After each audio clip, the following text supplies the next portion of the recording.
ออกให้ออกหน้าออกหัวออกสวนคือเก่าเขาเรื่องเบิดนะเขากับงามปานใดปีนี้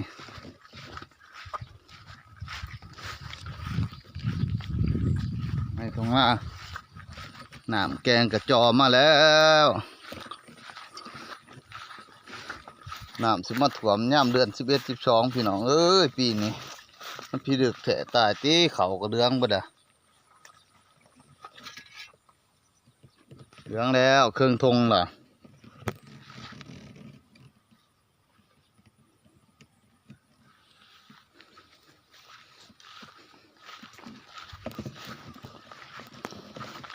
แดดมานี่อากาศแดดดีวันที่2 เดือนที่10 ปี2025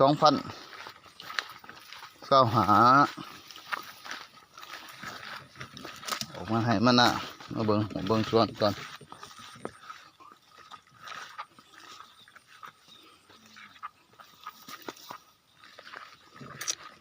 เป็นยังไงเบิ่งน้ำแกงก่อนจอหางหน้าละพุ่นแต่แกงนะน้ำแกงเดือน11 12เคยเห็นแต่เดือน8 เดือน9ปี2025มีหอดน้ำแกงเดือน11 12อ้าวสิท่วมกันต้นนี่แหละสิท่วมเขาเลยนี่น้ำสิท่วมเขารอดนะ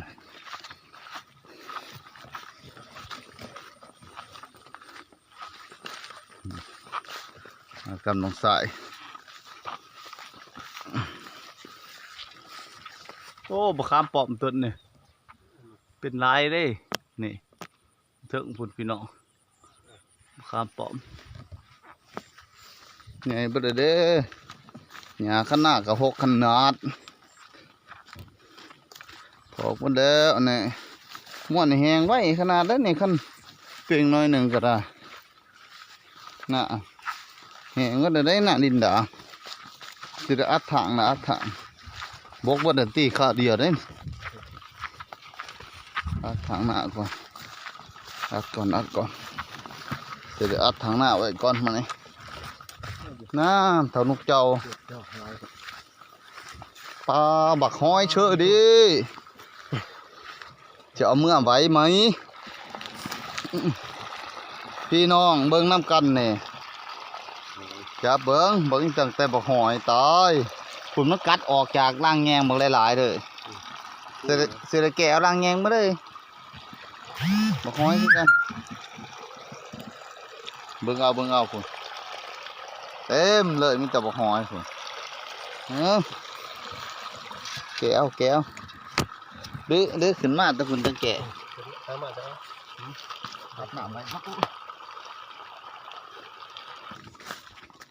เบิ่งเอาฝุ่นน้ำแกงเดือน11 12กำลังเริ่มแย่ห้องขึ้นมาเลยยังอีกประมาณอยู่50 เซนก็หล่นตะลิงห้องขึ้นมาก็ถือว่าก็เลยเขาท่วมหน้านี้หน้าทางนี้มันก็ต่อห้องเลยเริ่มแย่เข้ามาเลยฝุ่นผลของการน้ำท่วมรอบก่อนตายไปหลายเติบ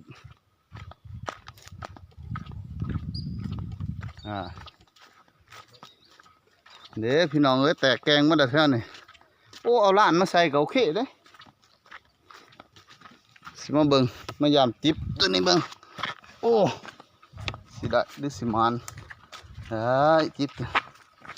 เถื่อมันลอยเลาะลงเด่นติดตามเบิ่งน้ำกันโอ้โหถ่วมแล้วจิบที่เขามาใส่โอเคถ่วมโลดเพราะให้ปลาใหญ่มันเขายามมึงก่อนหมานหรือบ่หมานติดตามเบิ่ง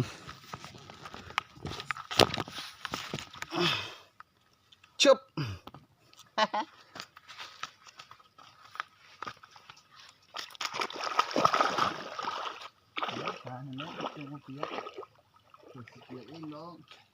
โอ้ปลาถึงเลยแต่พวกเขาว่าเลยปลาเขามาเลยเขาว่าเนาะแต่พวกเขาบอกโอ้เอาหม้อมากลางกันโอเคเด้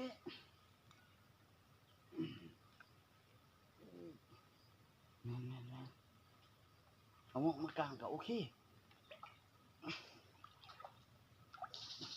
กลางแกงเอาพุ่นแหละ อืม ไปหากลางหม้อใส่หม้อใส่ตรงพอได้กินมึงก็จะบอกหอยกูบ่จัก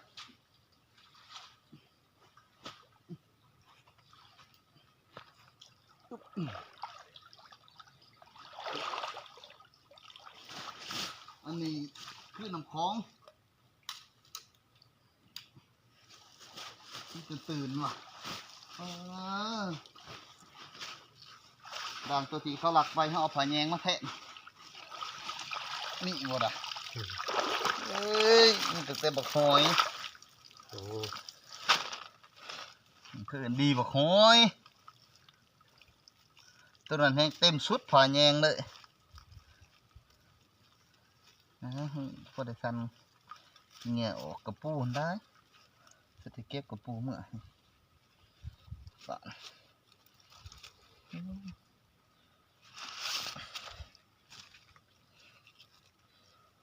น้ำกันเลยแต่บักหอยพี่อ่ะน้ำนี่คือว่าเริ่มสิซ้ำรอบแรกแล้วนี่นี่ก็พอถ้าได้ก็ซ้ำรอบแรกเลยจะกระปูกับหอยหอยนี่พี่อ่ะ เอาบ่หอย เอามาไงมั้ยเอามาให้คนต้มตีต้มไว้คือเก่า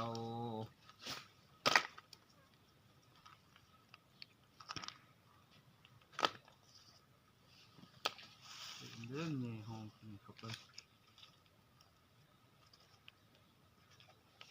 โอ้เขาว่าอันป้าถึงร้านแล้วแต่ป้าเนาะเขาฟังได้แบบคนบ่มีเนี่ยกินเด้เอาร้านไปใส่เลยใส่ร้านน้องเมื่อยเนาะ ไอ้บอลอันนั้นวะ แล้วแถวเขาใส่คนเขียดเดินแถวใส่หลอกก่อนคนโถ่หัวน้องถุงหัวเลยถุงหัว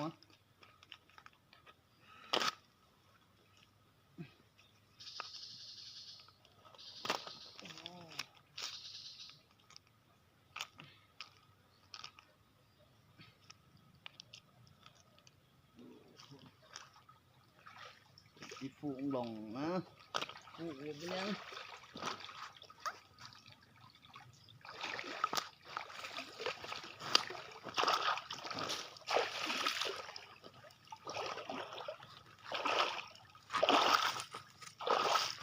ลีบอกหอยฝนมันขึ้นมันเป็นไงโอ้มียังนี่มีกบเลยนี่กบอีดีเขายามละพี่น้องผลงานอุ้ยจุดสิได้หามเอาผลงานเต็มตัวนี้ก็เต็มโอ้ตัวนี้ก็เต็มเสียเดียวแล้วเรารับสอบหนึ่งบักหอยเสรีผลงานทางหน้าจะว่าปีก่อนหน้างามม่วนนี่เลย3 เบิดนี่น้ำมาท่วมในหอยเสรีกัดนี่ม่วนแม่นเบิดนะตียามแต่เดียวเลยเท่าละสอบผู้ใดจักไรมาเอาเลยมาต้มมาอบเลย